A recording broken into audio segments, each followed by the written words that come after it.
Subscribe now and press the bell icon. Never miss an update. Hello guys, इस video में हम लोग आज डिस्कस करने वाले हैं कि पसारा लाइसेंस क्या होता है, कौन कौन से व्यक्ति या पर्सन पसारा लाइसेंस ले सकते हैं, पसारा लाइसेंस किनको लेना होता है और पसारा लाइसेंस लेने के लिए क्या क्या माइनर और मेजर रिक्वायरमेंट्स होते हैं। तो सबसे पहला जो क्वेश्चन आता है पसारा लाइसेंस होता है क्या है, तो पसारा का मतलब होता है private security agency regulation act. ये एक्ट जो है ये वैसे फर्म और बिजनेस पे लागू होता है जो सिक्योरिटी एजेंसी का काम करती है या करना चाहती है। तो अगर आप किसी स्टेट में सिक्योरिटी एजेंसी का काम करना चाहते हैं तो आपको पसारा एक्ट के अंदर रजिस्ट्रेशन लेना होगा अपने स्टेट में। तो पसारा लाइसेंस लेना मैंडेटरी हो जाता है वैसे बिजनेस के लिए जो सिक्योरिटी एजेंसी प्रोवाइड करने का काम करना चाहती हैं या करने वाली हैं, तो वो पहले पसारा लाइसेंस उनको लेना पड़ता है। अब कौन कौन से फर्म या पर्सन प्राइवेट सिक्योरिटी एजेंसी का काम कर सकते हैं और पसारा लाइसेंस ले सकते हैं, तो आप पसारा लाइसेंस और पसारा प्राइवेट सिक्योरिटी एजेंसी का काम प्रोप्राइटरशिप फर्म बना के कर सकते हैं, पार्टनरशिप फर्म बना के कर सकते हैं, LLP बना के कर सकते हैं, कंपनी बना के कर सकते हैं, इवन NGO के रूप में भी आप कर सकते हैं।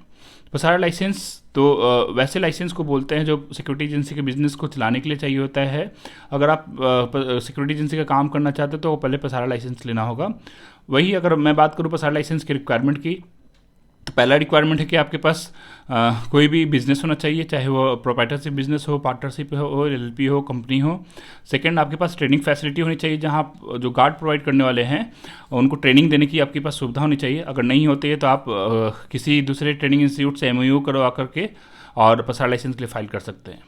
ये सब डॉक्यूमेंट होने के बाद आपको एक एप्लीकेशन पसारा डिपार्टमेंट जो आपके स्टेट का होम मिनिस्ट्री होता है उसके पास फाइल करना होता है with KYC document of honours, KYC document of your business, copy of address proof along with जो MOU आप करते हैं उसको।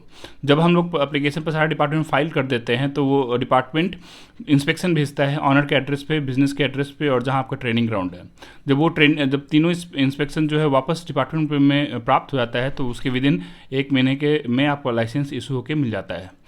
पसारा लाइसेंस की वैलिडिटी की बात करो तो वो 3 साल से 5 साल के लिए होता है, बहुत सारे स्टेट में 5 साल के लिए होता है। तो अगर आप अपने बिजनेस के लिए पसारा लाइसेंस लेना चाहते हैं तो आप हमारे एक्सपर्ट को संपर्क कर सकते हैं। उनका कॉन्टैक्ट नंबर इस वीडियो के डिस्क्रिप्शन में दिया गया है। और अगर किसी तरह कन्फ्यूजन है, कोई डाउट आप पूछना चाहते हैं तो हमारे नंबर पर आप व्हाट्सअप भी कर सकते हैं।